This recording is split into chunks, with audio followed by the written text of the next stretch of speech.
Okay, now we are in lesson 3, which is letters to the 4 churches.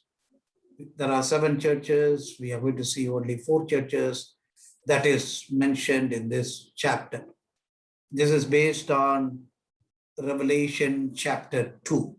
So the first day homework was based on the letter to the church at the city of Ephesus. So then day 2, it was about the Smyrna church.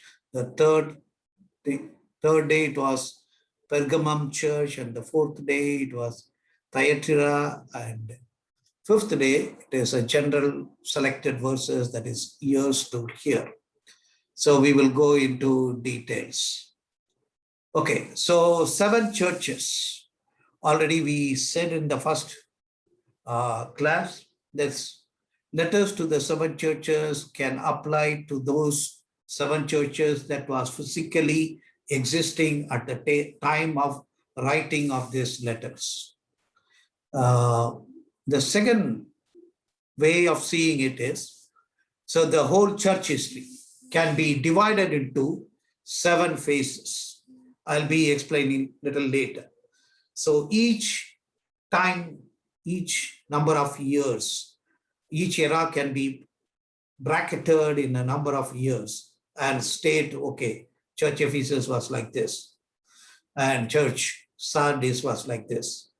The third is, at any time, at any given time, in any culture, any nation, or the world, there will be 7 kinds of churches. Maybe if you take, okay, India. In India, there will be 7 kinds of churches.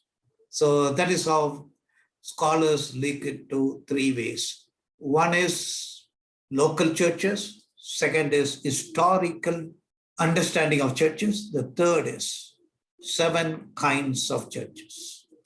So the eras in history of the church, if you can look at the map anyway, you will be getting it in your WhatsApp group.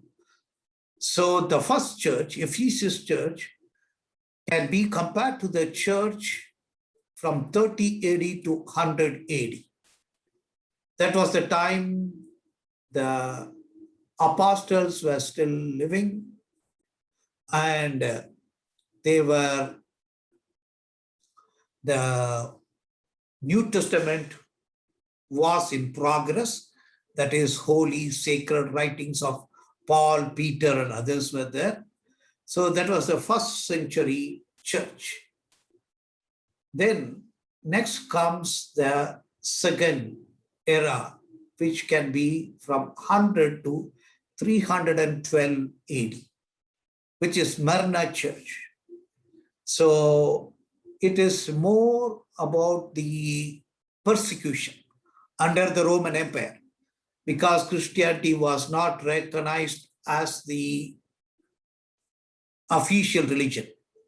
So there was a conflict between the Roman Empire and the Christians, because Christians declared Jesus is Lord, but the Roman citizens were required to declare Caesar as Lord to renew their citizenship certificate. So there was severe persecution. The third era, 312, so we can say up to 607. So that time was the Constantine time, when the church was recognized as an official state religion of Rome. So that was a good period where the church expanded fast. So then we have the church from up to 1520, 607 to 1520, we can say. That is until Martin Luther emerged and brought the Protestant movement. So that church was the time of darkness. They call it as the dark 1,000 years, where the church was not strong, church was not dynamic, church was not preaching the gospel, the church became corrupt, especially the Roman Catholic Church. Then 1520 to 1750, the Reformation. the church grew and the evangelical faith was renewed. So Martin Luther, John Calvin, and other reformers brought a lot of changes, continued with other leaders like John Wesley and Salvation Army and others. They raised up, God raised up those leaders. Then from 1750 to 1900, it was more like a mission time. William Carey, others, colonial missions, missions around the world. When the gospel reached nook and corner of the world, every nations, there was evangelism. Maybe every city they were trying to reach. So the schools, the hospitals, all these happened up to 1900. So from 1900, the last church, Laodica Church. So the church is neither hard nor cold.